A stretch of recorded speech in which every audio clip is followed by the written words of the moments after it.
This is the Sluggo. Slant and go.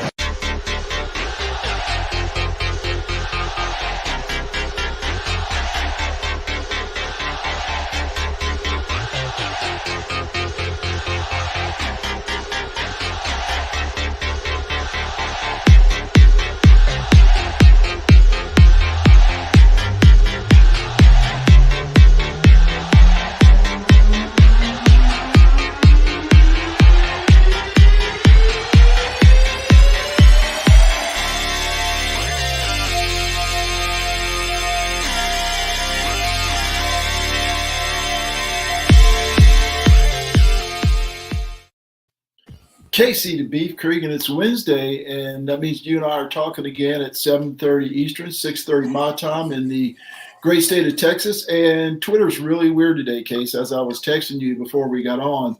Some dude, some management guru dude with 462,000 followers somehow found his way to like the Sluggo podcast.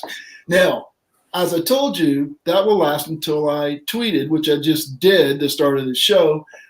So I'm sure he said, well, how did I find this guy? What am I doing? But he had interviewed Mark Cuban and Des Bryant and all these people in his bio. I'm like, I don't know how he found me, but I probably liked some tweet somewhere and he saw me. But you would think somebody that brilliant would look at who he's following on Twitter, right? I think it's just natural progression, right? It's Mark Cuban and then Sluggo. I mean, Marty Coleman, seldom used reserve. Who doesn't? I mean, it was just cracking me up. And then about 2 minutes after that, I was notified by the college network or the sidelines or whoever. It all confused me, all runs together, my old dude, that the Sluggo podcast was one of the top, accounts that gained followers. And I replied, well, when you only have 3, and you get your mom to follow you. Finally, Mom, that makes 4, but that's a 33% increase for this week. So I'm doing good, man. Yeah, that's great, though. It's a lot of fun. We're at schools every day. I keep getting these follow requests from Sidelines Oral Roberts. We got some Hampton Sydneys. And then we have all the Power 5 schools. It's a lot of fun. It's still a lot of fun, but I guess you're being thrown in there, and that's great. I'm glad to see that. It's getting new followers from my personal account as well. So it's a lot of fun. Oh, your personal account. Is that your burner or your real personal account? No, I my get real confused. person. Casey from Sluggo. Casey from at from Sluggo. I got you. I know that one. I do know that one. Hey, we got JP Priester coming on at 7:55. He would have been here earlier, but he's got to work, got a job to do. He's going to talk some Clemson recruiting. We got a whole list of players that we want to ask JP about, and there's not a better guy to ask about recruits than JP Priester. But before that, you and I, every week, what are we going to talk about? And we have this long list, not quite as long as a Chop and Beef show, or not of the same variety, but we have a long list. And first of all, I wanted to bring this up first. We usually bring it up down in the show, but I think they deserve top billing or close to the top, besides the great growth of the Sluggo podcast, Sluggo Twitter account. The Clemson softball team is kicking butt and taking names. Now, they moved up in the rankings, but as I said to you and Nelson in our little text convo, I don't think there's 20. I can't believe there's 20 better softball teams, or 19, I guess, because they're ranked 20th. 19 better softball teams in the nation than that Clemson Lady Tigers softball team. Yeah, they're really good. But you look at teams like Oklahoma, who you put jokingly, half jokingly on Twitter, they actually beat the Mexican national team the other day. Beating whole countries in a series, and they have a fine lady that has at least 19 home runs. I didn't check her stats this week. So we think Marissa Gumbarda is hitting long balls every 3 at-bats. This lady must be hitting home runs in every at-bat. I mean, I think they are at another level. I have seen Florida play. I have seen some of the top teams in the SEC. The Big 12 is also Oklahoma State, Oklahoma. They're always pretty good. Quite honestly, I kind of go against what you're thinking there. I think they are probably rightfully, at this point, rightfully ranked. I think some of those teams just really separate themselves. A successful season is going to get into the College World Series.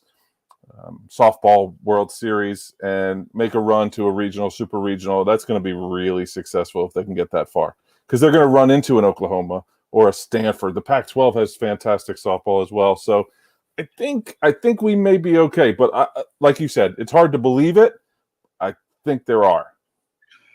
Okay. Now, in fairness or in truth, or what do you call it when you put everything out there? I don't watch a lot of softball. Me neither. Right? I'm just learning, but I'm immersing myself in it. So I understand that. I'll get back to you when I see a little bit more. And I certainly think Oklahoma's better. As you said, I put on Twitter, they beat a whole country. They beat Mexico. They didn't just – the first game, I think it was close, but the last two, they just blasted them. I don't know, it was like 12-2 or something. I think they run ruled the country. And there's no doubt Oklahoma's better, right now than Clemson. But 19 other teams? I know you rattled off some of them last week, so I don't know a lot about softball. I know those ladies are good, and you mentioned Marissa Gombarda, but it seems like Valerie Cagle is doing everything. She's throwing people out from left field. She's hitting home runs. She's throwing 150 pitches as a starter. I mean, it's incredible. And I think she won National Player of the Week this week. National Player of the Week, ACC Pitcher of the Week. She is just phenomenal. I can't say enough about her. I feel like every time I listen back to the show, I'm talking about Valerie Cagle every time, but it's deserved. She is as good as they come. And that's another thing when I keep thinking about what you said the other day about 20 other teams. How can there be somebody better than her? I know she's got a lot to learn. I know she's probably not the best player in the country, but she's got to be in the top 20 best players in the country because she can do it all. She did throw out – she's got a couple outfield assists. I was looking at the stats earlier today. I think she's got 3. So she's throwing people out from the outfield. She's also pitching tremendously for the Tigers. She's just and she's hitting. She's at the plate. She's the second leading hitter on the team, hitting 362. She's got 6 home runs. I mean – she does it all, and she is fantastic. She's only got 6. I saw 2 on Sunday, I think, or Saturday. She did hit 2 on Sunday. Saturday. Yeah, it all runs together. The last game, so I think it was Sunday this week. Yeah. Well, I know you had some of the other stats, and you said there was a big series this week. And tell us about that. Big series against Duke, another new team. They're in their 3rd season, led by head coach Marissa Young, who's an up-and-coming star. She was a player, pitcher, All-American at Michigan. She's wonderful. 24-1. They're 12-1 in the conference, 14-1 at home. They're led by their pitching staff. I've wrongly said this, I think, 2 weeks in a row. I was talking about Brianna Butler, who was basically the ACC Pitcher of the Year last year in the shortened season. She's actually 3rd on their depth chart.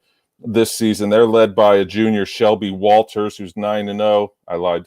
No, she is. Shelby Walters is 9-0, 0.51 ERA, 11 appearances, 8 starts. They also have a Peyton St. George. She's a senior. She's got 1.19 ERA. But then you think, oh, okay, they got great pitching. They also are loaded at the dish as well. Deja Davis is a shortstop. She's a junior. She's hitting 425. She's got 4 home runs, 4 triples, 2 doubles. She is just on base constantly. Her on base percentage is .476. Literally half the time she comes up, she's on base. They're going to be a load. They got another Jamison Cavell. She's the center fielder. She's hitting 387. Then they have some boppers who are hitting right around the 300 range. Their third baseman and their second baseman and their right fielder, Christina Foreman. Sorry, I don't have them memorized yet. And Carolyn Jacobson, they have 5 and 4 home runs respectively. So this is a big series for Clemson this weekend. It's a battle for the top of the ACC at this point in the year. It's exciting. It's if you can cut out an hour of your time, because that's about all it takes to watch one of these games. It's a lot of fun. I know Clemson baseball will get there, and they're kind of ramping up. They're winning again. So that's gonna take some eyes away from the softball team, but it's an hour worth your time. It's so nice to see. They look like they're having fun. Their uniforms are the best in the world, except maybe outside the pole and the helmet in the fall. But that Clemson softball team, whatever uniform they wear, gray or white or orange or purple, whatever it is, they look great doing it, and they look great on the field. I think that has something to do with it, right? The better you play, the better you look, and vice versa, maybe. The better you look, the better you play. Well, those ladies are really good and really sharp and a lot of fun to watch. Speaking of a lot of fun to watch, a little basketball tournament going on right now. I don't know if you know or not, Casey. Did somebody tell you? Yeah, I've heard. I was too busy watching softball, so I didn't hear it.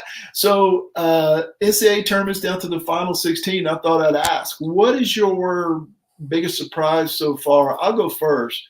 I got to be Oral Roberts. Maybe Illinois losing. I had Illinois as the champion, so I'm at millionth, 101.1 million in my bracket. Literally, I was 5 million the other day, so I'm doing better. But I mean, that's not a complete surprise, right? They lost to Illinois, Loyola, Chicago, and so that's not a huge upset or unexpected or out of this world. What is out of this world is Oral Roberts winning 2 games and getting in the final 16. What's your biggest surprise? I think the biggest surprise is the way that the Big Ten was talked about all season long as this big dominant conference, and to come in and kind of wet themselves. They have Michigan remaining, and who else? I think they have one other team remaining, but they had 9 teams in the tournament, and now they only have 2 left. It's just, but we were spoon-fed and force-fed, actually, how good that conference was, and I believed it. I picked Illinois to win the whole thing as well. I was told Iowa was really good. Luka Garza was fantastic, but they played no defense, so they got run out of the gym the other day. I think Villanova, like Rob is saying here, is another surprise. That's without their Gillespie, Connor Gillespie, without their star, they're still able to run through to the Sweet 16. So I love this tournament. It's fantastic. I kind of felt like Sunday, or was it Sunday, or it was Monday's games were a little boring because there weren't a lot of upsets, but it's still a lot of fun. Saturday was great. Friday was great. It's been a good tournament.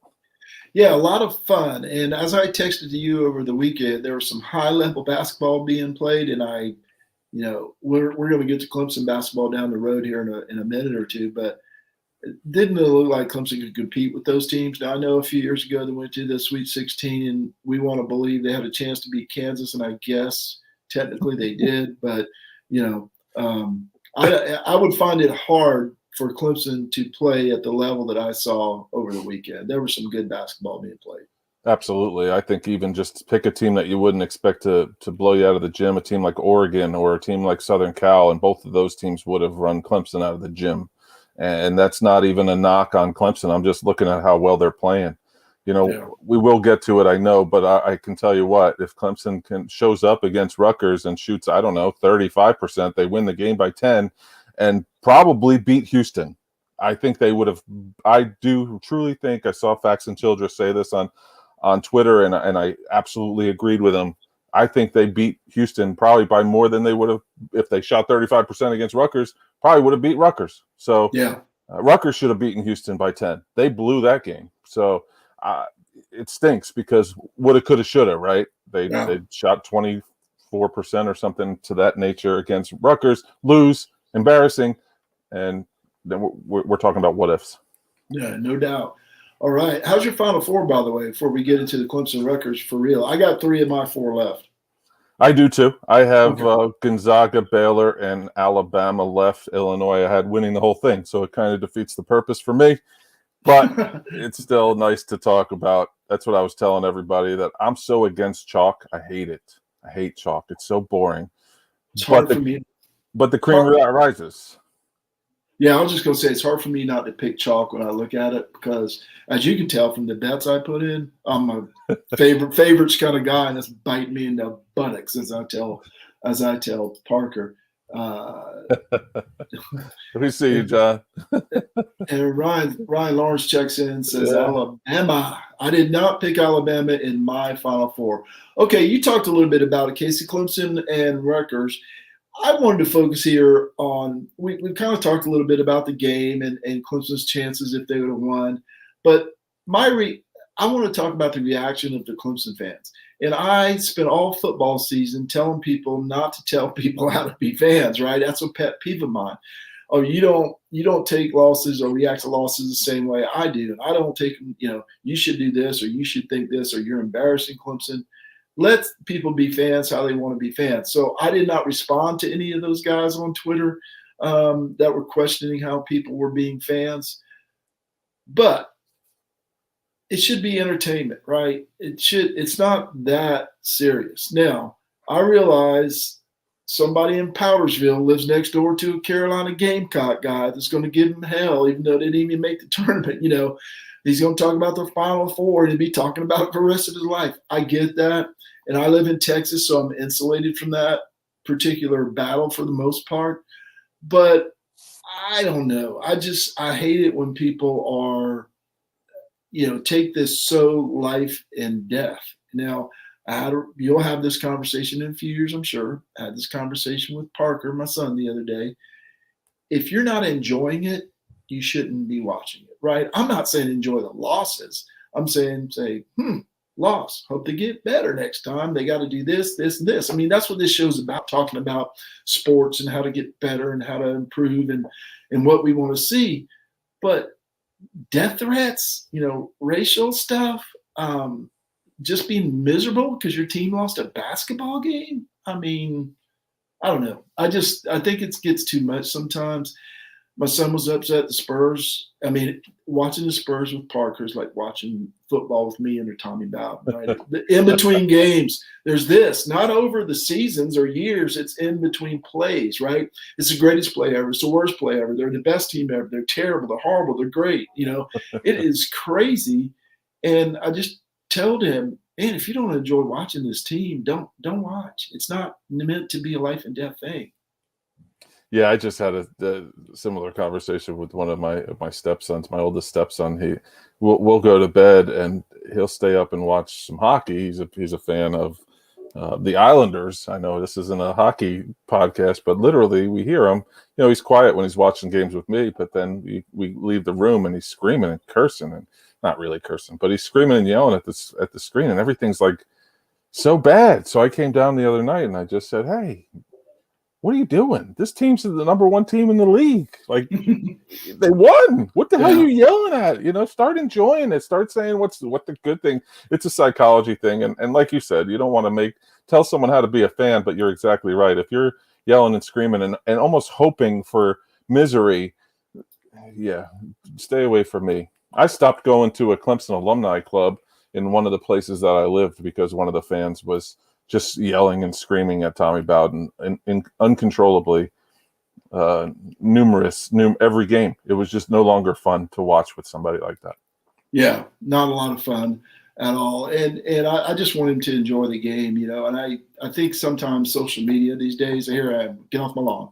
Social media these days, because that's all he's reading, right? They suck. Even though they're over 500, which, they suck. You either win the championship or you suck. That's the way it goes these days. So anyway, I have this feeling that I'm worried that Clemson fans are in danger of they don't have the greatest reputation anyways, right? Very protective of Clemson, but they're just, they're becoming like Texas fans. They expect to win everything, every game, every sport because of what's happened in football. I kind of unique position for this because I live in Austin, Texas, and I saw this happen with Texas. There's no way we can lose. We're the best. And that football championship is going to lead to a baseball championship, and that's going to lead to basketball championship. We're going to win everything. And they were so condescending and horrible. I would hate to see Clemson fans do this, become that. It's hard to win. We saw that. We saw that said by basketball players the other day. I don't think the average fan realizes how hard it is to win whatever the sport is, baseball, basketball, football, or softball for that matter. Yeah, I'm not one to call for people's jobs either. Heck, I don't want people calling for my job, and I'm not nearly as public a figure as Brad Brownell, but that's one thing that bothers me a lot too, is that people constantly are like, we need a new coach, you can't do it. But a lot of time, because I can't do it. So if I can't do it, what he's doing, I don't feel like I should tell somebody else that they can't do their job. I don't stand at Taco Bell and tell folks that they're not packing my taco good enough. So it's just, wow, what the hell did Ryan write here? He's a paragraph. He is a writer by trade. So that's, I'll read it. Some fans are too Pollyanna, though. too. It's okay to be critical and expect better. Absolutely, 100% Right. agree. We were disappointed at the Orange Bowl back in the day, no doubt. He and I were together back when winning titles wasn't the norm or expected. It wasn't even in our lexicon, winning titles at that point. In the 10 years since, we've seen it's okay to strive for more. So while I love Clemson basketball and baseball for that matter, I know in my heart they can be better, go further, etc. I think he's 100% correct. However, I think we talked about it a little bit last week. What was considered a successful season this year? I think getting to the tournament was a success. Of course, give an inch, take a mile kind of thing. We want them to win once they make the tournament, and it is disappointing. But it doesn't mean that this whole season isn't a success. It doesn't mean the whole season isn't a success because they lost. The last two games of the year, they lost them both. Should they have won both? Probably, but they didn't. And we both 100% agree with you, Ryan. And I'm not saying, and those fans get under my skin, not quite as much, but almost as much. The ones that, if I say, if I'm critical, like, hey, the backup quarterback situation at Clemson is kind of dicey. Oh man, we got Tyson and we got this guy, this 5'10", 148-pound freshman. He's going to be great if he doesn't go to baseball. And I'm not even being critical. I'm just stating a fact, and it gets thrown back in my face. So, yes, Ryan, we agree. We want to be critical. We wouldn't have a show without being critical or anything to talk about. But I'm talking more of the fire the coach. This team sucks. They're one of, as I don't know if you were listening last week, Ryan, when we talked about, remember this, Casey?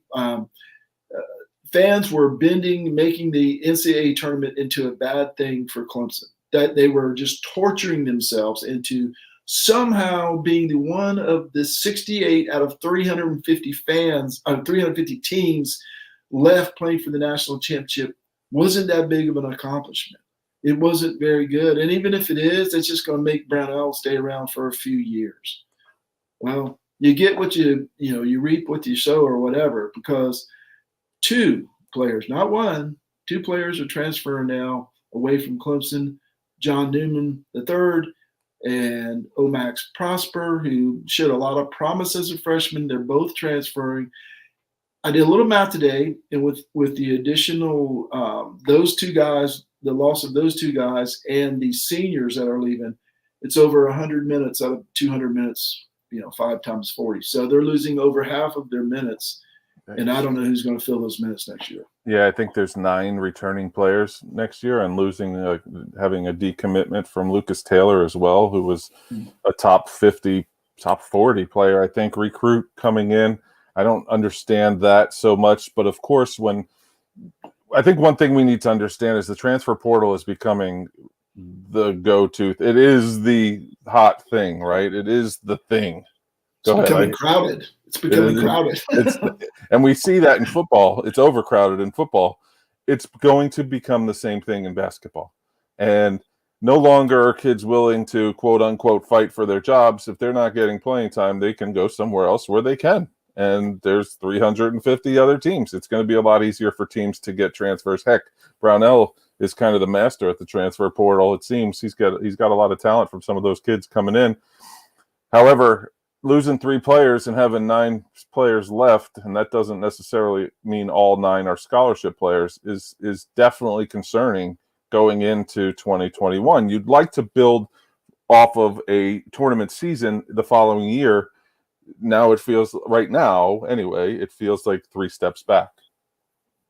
Yeah, no doubt. And Rob checks in and says, it's like football now. Don't win the national championship. It's like tragedy for some. Remember West Hatfield. I'm disappointed, but still happy they're there. I think that kind of encapsulates my thoughts too.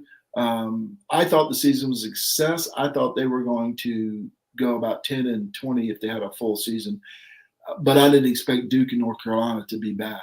I mean, we could make those. We could make those judgments every minute. Duke and North Carolina were bad, but however, however we look at it, Clemson overachieved. So if people can step back and say, hey, we overachieved, it was a successful year. I don't know. It's like talking to myself in the mirror. Go ahead. Yep. And I was going to say before we move on, get your reading glasses on because Ryan has typed in. I'll read this one. There's a middle ground. There's a middle ground though. Not saying national championships, but better performances in the conference tournament. Agreed. In the NCAA tournament, okay, made it to Sweet 16 last year. Lost this year. Not last year. Last time they were in the tournament. 2018. Not the one done we should expect. And the baseball program feels similar. We're going to talk about baseball in a minute. So many seasons, preseason top 10, Omaha, lackluster performance. Don't get me wrong, though. I love my Clemson teams. The sports is why I went there. Every season brings a fun team to follow. Sorry for no long post. We love That's okay. It's a good thing. We don't have a 140-character limit or whatever Twitter is, 280. We appreciate you, Ryan. Thanks for checking in. Definitely. No, we love the long comments, man. So he said a lot there, and I think we agree with him. You know, I'm speaking for myself. I do. Was I disappointed last week? Don't get me wrong. I was disappointed, right? But I'm not going to cuss anybody out, and it's not going to ruin my day or night or whatever. Now, losing Ohio State, yeah, that ruined my day. I think what you're saying, I think what you're saying is exactly right. And even if we want to go a different way and talk about the two players that came onto social media and they were harassed, and one had death threats at Ohio State, the other guy had at Illinois, I believe, got some threats as well. Man, that's just a next level of idiocy. I could get on a soapbox. I'm not going to because we have a guest coming up soon. But that's just next level, and people that take it way too dang seriously. And I love my Clemson Tigers, and I do have a bad moment or two after a loss on any of the sports for the most part. But man, at the end of maybe it comes a little. I've softened up with age too a little bit at 43, but I think my biggest fear happens right here when Clemson loses something, waiting to see who's gonna make a comment to me, and of course then trolling Twitter. That doesn't. Well, you know, one thing is teaching my 12-year-old son. 12. He's 14. Well, look, the little thing by Powell's name I like because he's watching on YouTube. Yeah, I hope he subscribed. But he's 14, and I just want him to enjoy it. I just want him to. One comment he made the other day really bothered me. It said they don't care. Now I said, what do you mean they don't care? They're playing like they don't care. Okay, but don't tell me they don't care. Maybe he doesn't know the difference, and maybe I need to teach him that.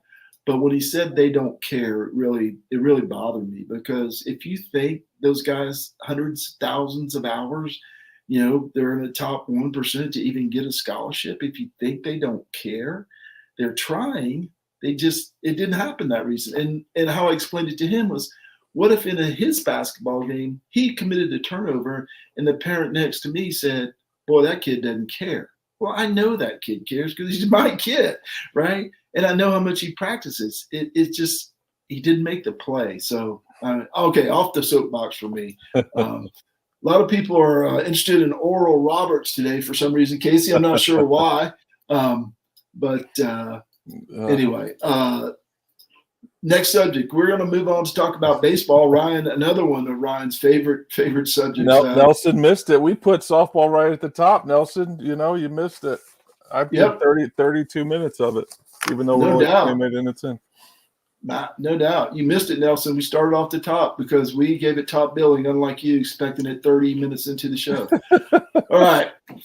Clemson has won 3 of 4 in baseball, beat Georgia State, took 2 out of 3 over the weekend in the Virginia Tech, ACC, a ranked team. And then last night, won on a walk-off from Alex Urban against Georgia Southern. Okay, that's the good news. Bad news for me is, and I've got some stats to back this up, and there's JP, so we'll bring him into this conversation. I got some stats to back this up. Let's bring JP in. JP! Sorry, fellas. Dinner ran a little late there. There's no sorry necessary. Not for dinner. Hey, we're just started talking about baseball and how they won 3 of 4 this week. And that's the good news. The bad news for me is, man, this team offensively is struggling. I think they're batting 230 as a team, which, you know, in college baseball is not particularly really, really good. But I saw a stat today. Yeah, I saw a stat today. They've, you know, in all, obviously it's 9 innings. They have scored in 18 games. They've scored 90 runs, so they're averaging 5 runs a game. Not great. But only 3 innings have they scored more than 10 runs for the whole year combined. The first inning, they've scored 18. The 5th inning, they've scored 20. The 7th inning, they've scored 17. The 2nd inning and 3rd inning combined, 7 runs in 18 games. The 9th inning, 4 runs. But my point is, and that happened last night, right? They scored 3 in the first and 1 in the 5th on a home run, and all of those on home runs. All of their runs were on home runs last night. But they're not putting any pressure on the other teams. They're winning a few games. They're 3 out of the last 4. That's good. But there's no pressure. You can turn it on and walk away and come back, 40 minutes later, and it might be 2-1 or 1-0. So I don't know. JP? No, I tend to agree, man. I mean, even when they got runners on first and second and third, I mean, you almost expected them not to score, even with 1 out, no outs, whatever. They're just struggling so bad at the plate. And if it's a guy that's not named James Parker batting, I mean, then you really have resigned yourself to the fact that they're not going to get those guys home. But yeah, they're struggling at the plate, man, big time. Dylan Brewer is just struggling mightily. He was my guy. Go ahead. Yeah, I actually talked to his dad last night. He told me that it's the worst slump he's ever been in. He's a guy that sees the ball. Usually seems to see the ball so well. Seems like, to me, this is just my opinion, it seems like he's struggling to see the ball right now. I mean, but he's just going to have to keep hacking until he hits himself out of it. But I mean, it's not just him; it's a team-wide thing. Like I said, if it's not James Parker, I mean, Meredith's hitting all right now. I think he could be hitting a little bit better, but I mean, he's not hitting terrible. He finally hit his first home run last night, but what's he batting around 300 right now? 290, 285, 290. Oh, is it that low? Yeah. Has it gotten that low? Okay, I take all that back then. I thought he was up Well, I think you can get blinded by it if they're having good at bats, and he is having good at bats finally, because I think he started off so hot.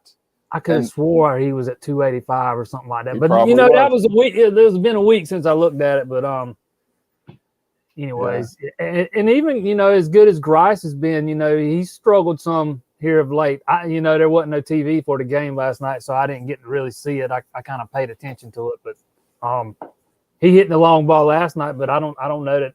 What did they have last night? 5 or 6 hits total? 6. Yeah. 6. I mean, that's. I thought before the season, if they could find a way to scratch across 5, 6 runs a game, that they'd be okay. And I still think that, but they're having a lot of issues getting there. I mean, there's a lot of games where they have not scored more than 3. That's the whole thing with college baseball, and you know better than I. Teams that score 3 runs, if Clemson's given up 3, which they have in a bunch of games, you expect to win those games because it's college baseball and the ping of the bat. You're going like five averaging 5 runs a game. Wow, that's pretty low in college baseball. But with this pitching staff, and they have been good. They've been actually really good at a lot of times. I think it's enough, but yeah, they're just struggling. And don't get me on the soapbox with 2nd and 3rd, less than 2 outs. I have faith in nobody. Parker's hitting 343, which is a great average, but you should have 3 or 4 guys that are hitting in their 330s. Oh yeah, just him alone is not going to get it done. And I was at all 3 of the games over the weekend, and it's amazing when you play good baseball what'll happen. The one game they lost, they had, I can't remember, was it 4 errors? I thought they should have been charged with 3 more at least. I think they had at least 7 errors in that game. I thought Henderson should have been charged with a couple. Henderson and Hawkins had terrible defensive games that day. But, in the games they won, they played good baseball. They played good defense. I shouldn't say good baseball. I mean, still struggling to hit the ball, runners on base. But I can't remember who it was, but there was a time early on in one of the games they had a runner on first, and the guy hit it right in the hole where the first baseman should have been. That's the kind of stuff this team needs to do. Get runners moving station to station, and that's something they haven't done a whole lot of this year. Boston College coming up this weekend. Apparently a very good team. Haven't seen them. It's supposed to be 50 degrees and raining in Boston in March. Shocker. But we'll see what happens there. Boston College is off to a good start. I know that. I don't know the particulars, but I know they play, Notre Dame and Palka's on, or he was at least. Notre Dame impressed me, and they didn't do anything spectacular, but what they did was they pitched really well, played great defense, ran the bases great, and took extra bases, and they played solid baseball, and that's all I want to see. That's what Virginia Tech did last weekend, and I thought Virginia Tech was very good defensively in all three of those games. I don't remember them making a lot of mistakes. They didn't do a lot of stuff that would beat themselves, but not that I remember off the top of my head. Anyways, I did have my kid with me, so I wasn't always 100% tuned in. But, no doubt. But yeah, Notre Dame's been better than a lot of people thought they were going to be this year. I think they're ranked now. Yeah, they are, and I think Boston College is 11-7, and it's just something that Northern teams have to do, especially Northern teams that have Southern teams in their conference. They have to play good baseball. They have to put pressure on the defense. I'm saying any school should do this, but the Northern teams really emphasize it because if a team like Boston College should never compete with a team like Clemson or Florida State or Georgia Tech. They just shouldn't, because those kids that Clemson's getting are playing baseball 365 days a year. BC's not. They're waiting until the snow to clear the fields before they can get on them in mid-March, or they're going to Florida for 3 weeks. They haven't seen their bed in a month. So I think we're seeing that a little bit this year with Virginia Tech, Boston College. Pitt even is very good, and VT. Yeah, going back to Dylan Brewer, I think he's a real key in this lineup, especially when they want him hit up there in that 2 spot or that 3 spot sometimes, or whatever they got him at, but up in the top of the lineup. And he needs to hit the ball, man, and hopefully he'll get it turned around here sooner rather than later, because he's a good baseball player, and he showed last year he's got some potential. I think he's got a high ceiling, and he's just struggling right now for whatever reason. I was saying at the beginning that he was having – sorry, Marty. He was having such great at bats. Even when he had the 2 plays where 3-ball counts, he threw the bat away and had to apologize to the umpire. So yeah, he's been solid. I think he's getting frustrated a little bit right now too, judging by his body language. And he's watching more called third strikes than he typically does too. I just don't think he's seeing it real well right now. Well, I know from some discussion with my lead, the second place hitter he considers his best hitter on the team. Wow. So whoever's batting second, that's the key spot in the lineup for Monty Lee. The other thing is, remember Brewer started in that first inning in the North Carolina game, hit the home run, stood there at the plate and admired it, and he hadn't been the same since. Man, them baseball gods, man, they don't ever forget. No doubt.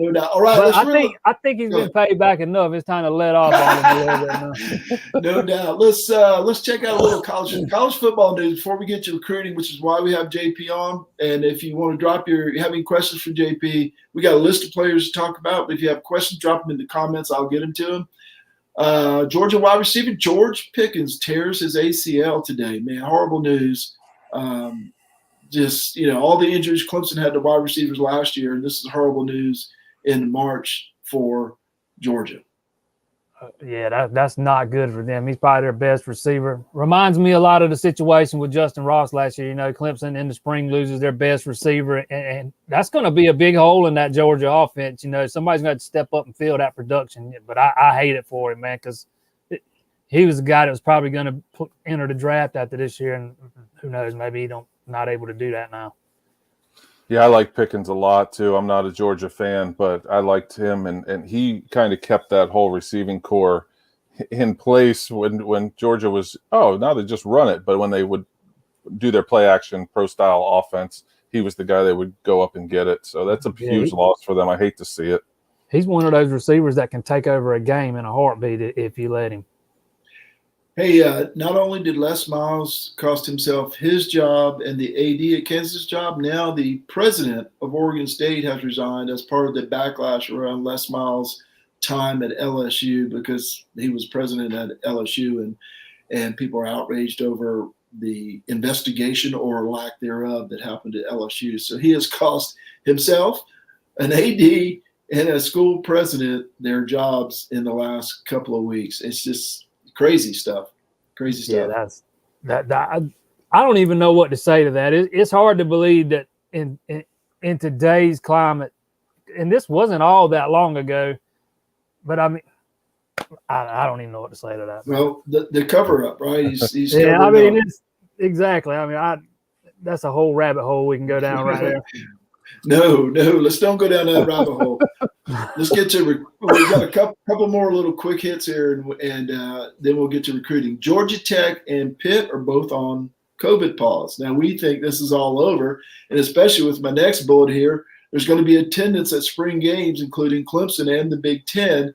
But yet we got other teams going on COVID pause. I'm a little worried, fellas. Yeah, it's just something you're going to have to deal with. You know, a lot of people think this thing's over, and it's not over yet. It is what it is. You know, we saw it with the basketball season. You know, you're more than likely going to get hit with it at least one time during the season. You know, I don't see any other way around it. It just is what it is. It's just something. Every team's having to deal with it. You know, it's just out there, and until there's herd immunity or everybody's vaccinated or whatever, that's just one of those things that you're going to have to deal with. I think the guard's being let down a little bit with the vaccination rolling out. Yeah, oh yeah. You know, and I definitely think that. Heck, I got my first shot. I think I'm invincible now, but I know that's not the case. My wife had both of hers, but yeah, I think he's hitting on something there that, you know, all the talks of the vaccinations and the numbers going down, and people's kind of letting their guard down a little bit. But yeah, it's still something that these guys are having to deal with every day, and you know, it's just like we hear about them in the basketball tournament living in the bubble, and I mean those guys just got finished playing a whole season where they basically were on lockdown all season long, and it's kind of the same way for the baseball players. You know, I mean, it can't be a lot of fun. Nope, certainly can't be.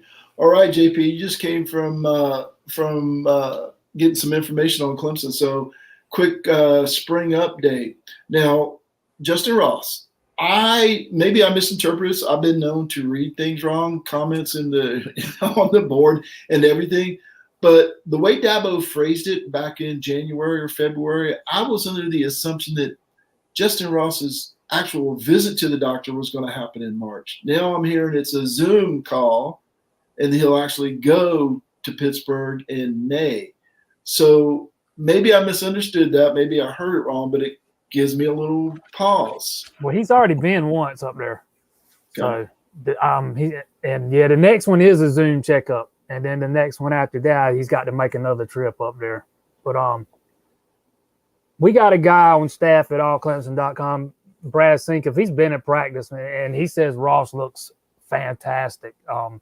That he looks like he could play right now, but I mean, of course, he's not cleared to play. But I fully expect Ross to be clear. You know, barring some kind of major setback, I fully expect Ross to be full go once the season rolls around. I mean, I don't have any doubts about that.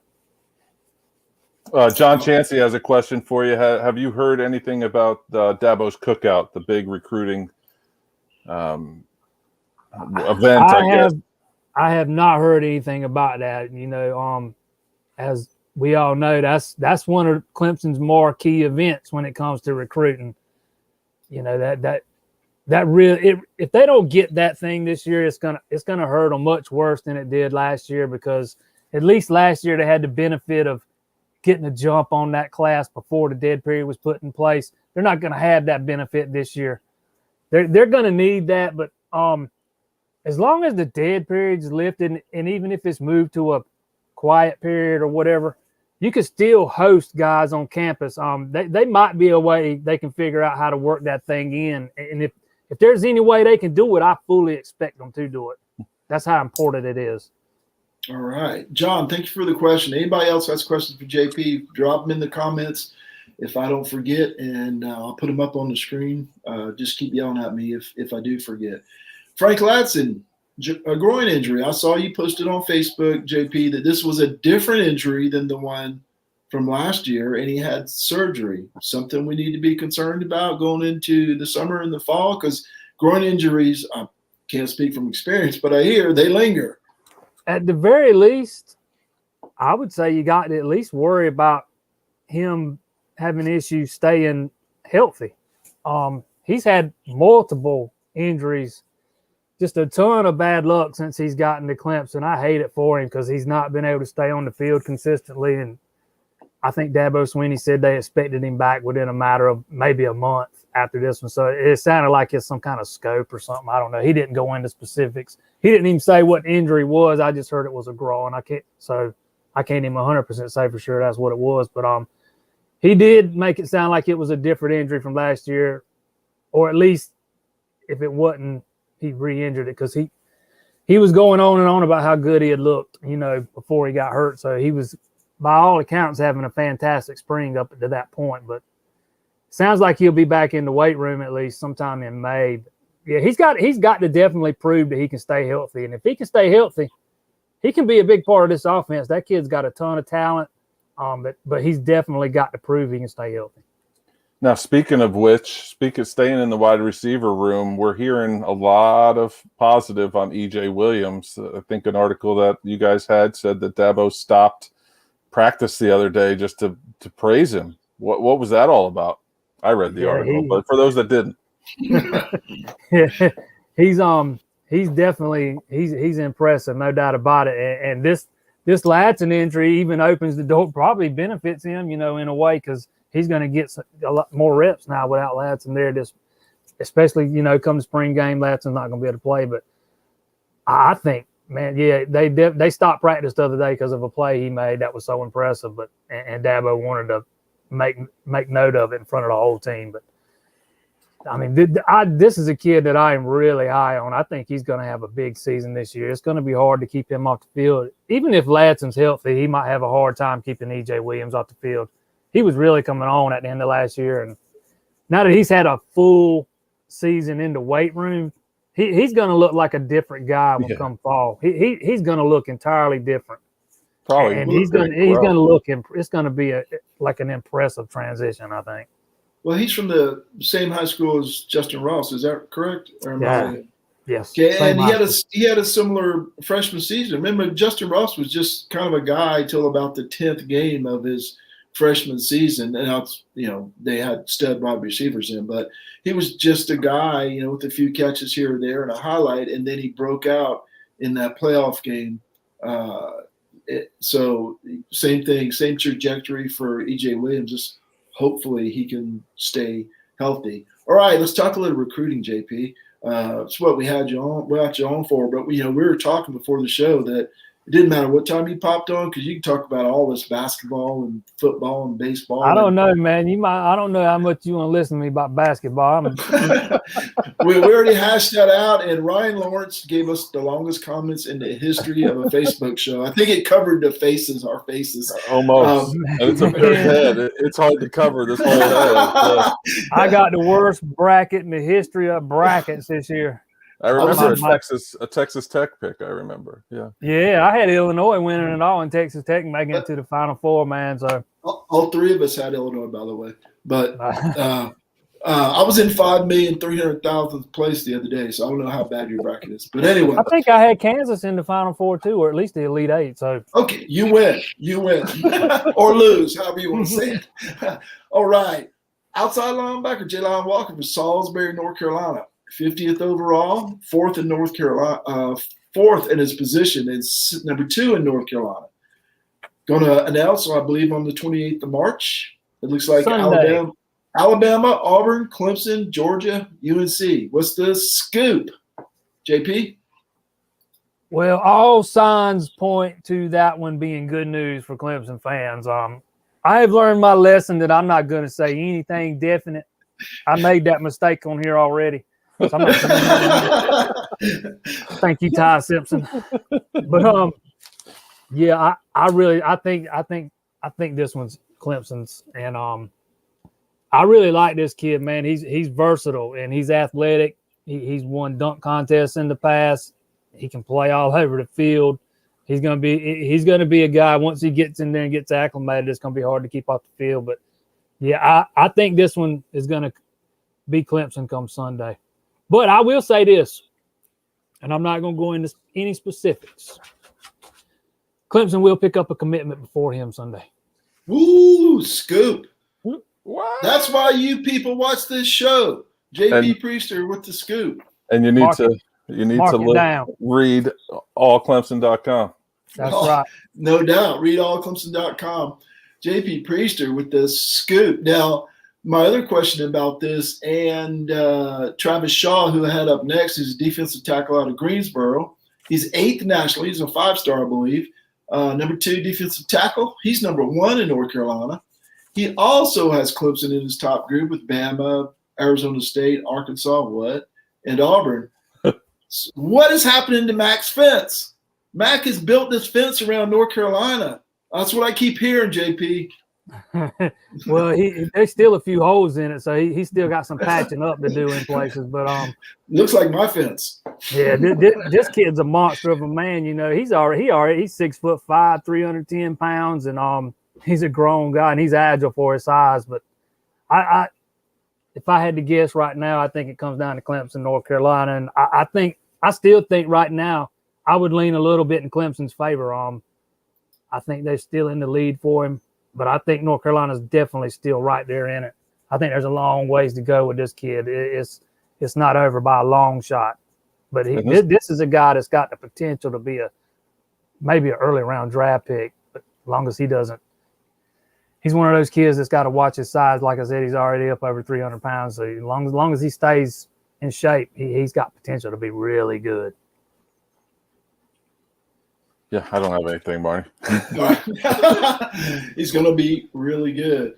All right. Cornerback Jaden Lucas out of Malden, 38th overall, 6th at his position, number 1 in South Carolina.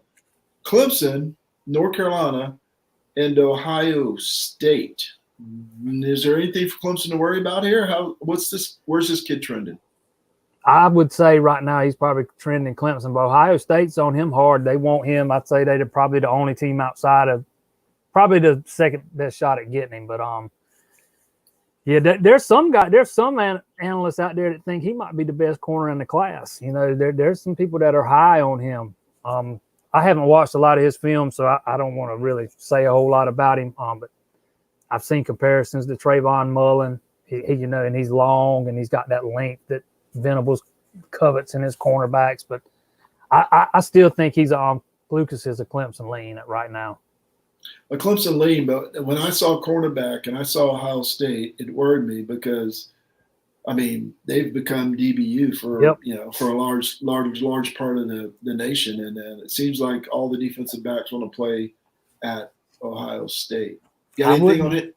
I wouldn't say there's absolutely nothing to worry about when Ohio State jumps in the mix. You know, I mean, and like I said, by all accounts, they are recruiting him hard. So coming right into Clemson's backyard too, and trying to pull a guy. It happened the other way around for a couple of linemen for Clemson. So why not try?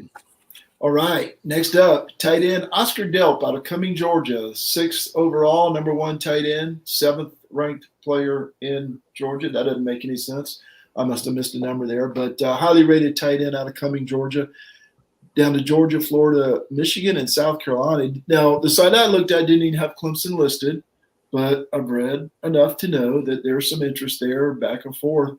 It seems like a position to me that Clemson has a good number of players at, and young players too, but maybe just a talent they can't say no to if he would take Clemson. What's the situation here? Oh yeah, there's definitely some mutual interest both ways. You know, if they're offering him, they want him, they would definitely take him in a heartbeat. But I still think Georgia's the team to beat.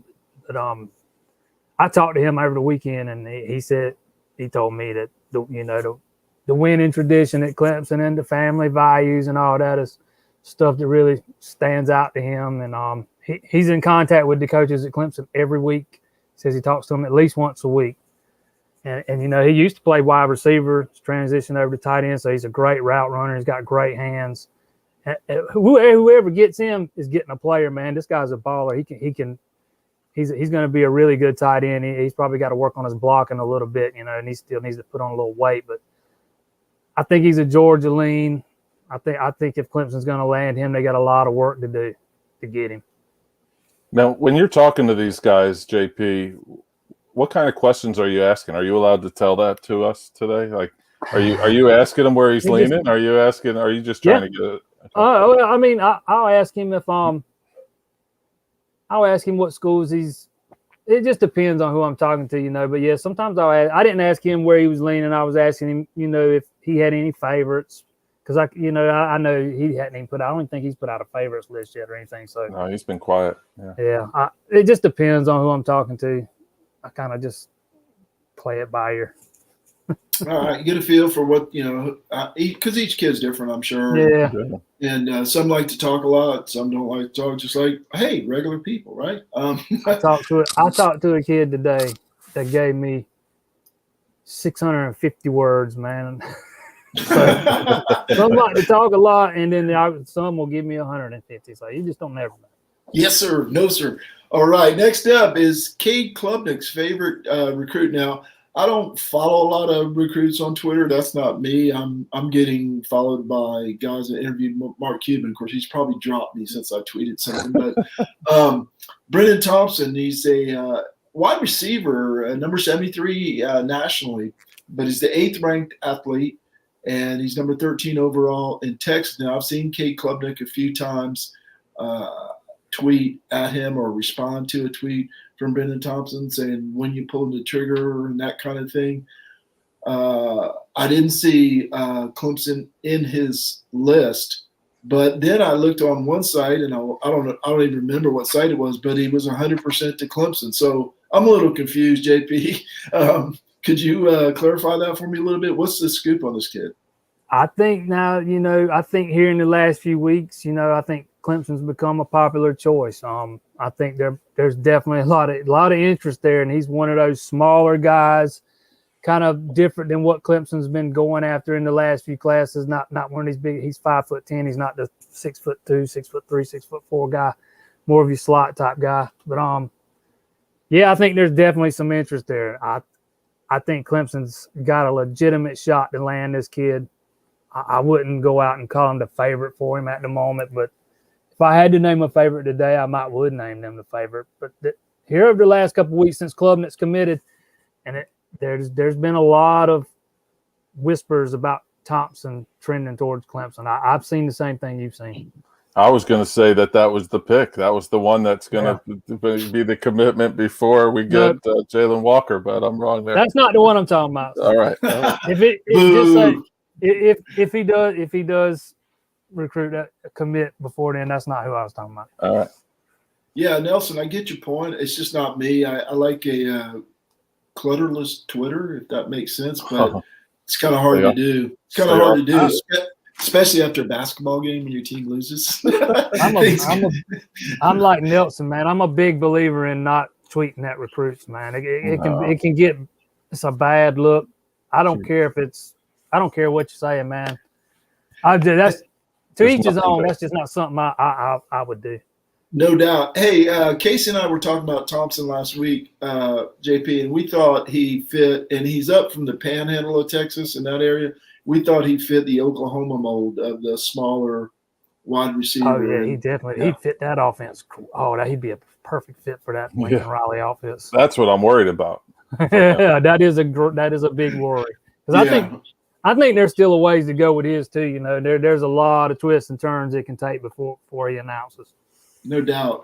And hopefully being able, if they lift the dead period or whatever they're calling it, and he can get him on campus, that'll make a difference. Because I also saw Klubnik when he saw the drone over Death Valley with the big hearts on his eyes. So hopefully he can share that with some other recruits from the state of Texas, because we can sure use it.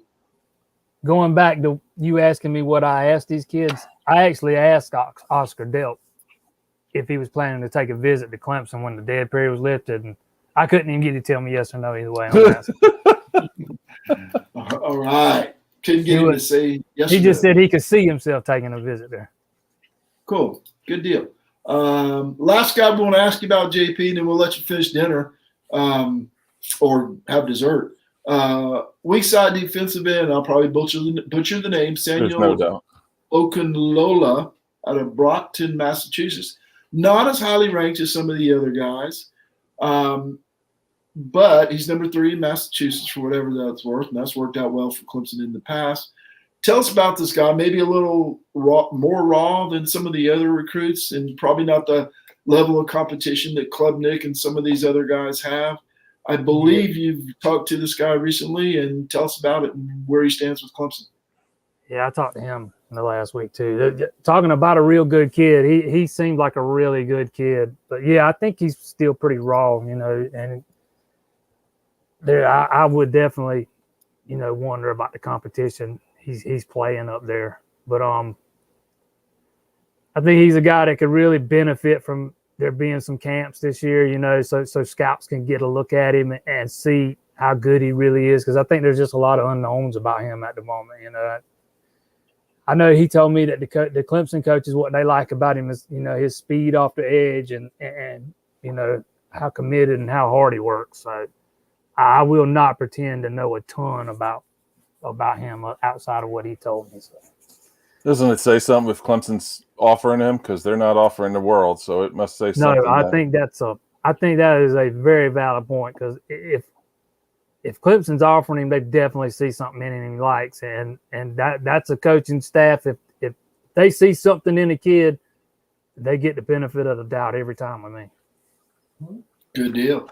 JP, we're going to let you run. We know you've had a long day. Thanks so much for joining us. And breaking news here on Sluggo Podcast. And I'll message you later if you want to tell me some details of what you said earlier. Just joking. It's not worth not having you ever come back again. So That's we right. want you to be able to trust us and come on.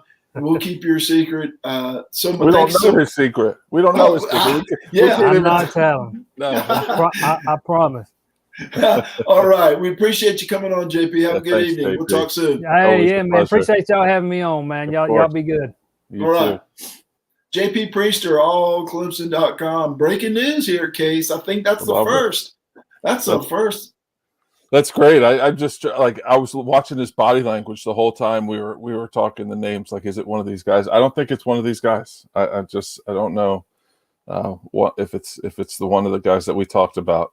I thought maybe it was Jaden Lucas because it's in Clemson's backyard, but he was talking about Ohio State so hard. So either JP has a fantastic poker face or it's not one of the guys here. Yeah, no doubt. It may be, somebody totally not on the list that we asked about today. Nelson, I don't know if that was for JP or not. I'm sure it was. Yeah. Aju. I heard that name get butchered the other day. So maybe I just butchered it too, but I don't have, Here, I got insight for Nelson. I'm expecting big things from him at the frame that he has, and given a year in the system and even the little bit of time that he saw on the field, I'm expecting big things for him. He's going to be one of those guys because he's so athletic. Heck, they use his jumping down the hill on all sorts of videos where he's spread like full spread eagle out there. So, yeah, I think they're going to use his athleticism. We probably got to make his hands a little bit better, I guess, for the level of competition. And the ball's coming out of DJ's hands, but really fast. I'm expecting big things on the boundary from a Joe. He's probably not going to start, but he'll be one of the first ones in. Yeah, I did butcher his name. It said Joe. I said Joe. I said a Jew. So I was wrong twice, first and last name. JP. John Chansey, JP's got him all smiles, man. That was really good. We did not plan that with JP. I gave him a list of guys to talk about, and he came up with that on his own. So that's pretty cool. That's a first here on this show. Casey, chopping beef. What's up with the chopping beef? Are the boys still chopping? Oh yeah, we're chopping every week. Tomorrow night we got a big show. We got our pre-show meeting tomorrow, aka a group text chain that one of us will say that's content for the show, and that's how we come up with it. So unlike what you and I have, which is a little bit more professional than what we do, I usually send them a picture about 4 minutes before we go live. So we got some good topics tomorrow already. Locks, as everyone here knows, our third guy during football season. He was in a big golf tournament, so we're gonna have the results of that tomorrow. He played really well, so we're excited to talk about that. And it's just antics after that, Well, I listened last week. I don't know if you know that, but I listened to the Chop and Beef show, and he had a whole strategy, right, around his competition, and I guess there's some what do you call it? Somebody's giving somebody strokes. What is it? The handicap. Handicaps. To tell I don't play golf. So he had a whole strategy around that, and I thought it was cool, man. I was like, man, this guy's competitive. I know he's competitive with the picks, but he's even competitive when he's talking about golf. So the Chop and Beef. Wait a second. I think we got one more comment here, Casey. And he didn't say it was only football, basketball, transfer portal. Oh, and now he's wondering what JP's talking about. It could be a basketball transfer or something in the transfer portal. I think it's football. We were talking football when he brought that up. All right, Casey, drop everybody a thank you, and we will get out of here for tonight. Sure. Thanks to everyone for listening and watching tonight and commenting. Even you, Ryan Lawrence, we appreciate the book that you wrote. Proceeds. Maybe you can sponsor our show after you sell one. Everyone in the Facebook group, especially Nelson Wilhite, for all his help and support and comments on the show. Everyone in the Seldom Used Reserves College Football Discussion Group, Seldom Used Reserve Facebook page, Sluggo Podcast, and each and every one of you who listens, likes, and shares the podcast. For all of us here, both of us here at Sluggo. I almost said Chop and Beef. Both of us here at Sluggo. I am the Beef. He is Marty, Seldom Used Reserve Coleman. Thanks for listening. We'll see you next week. Next week, same time, same channel. Get your Spurtles. I think we're done here.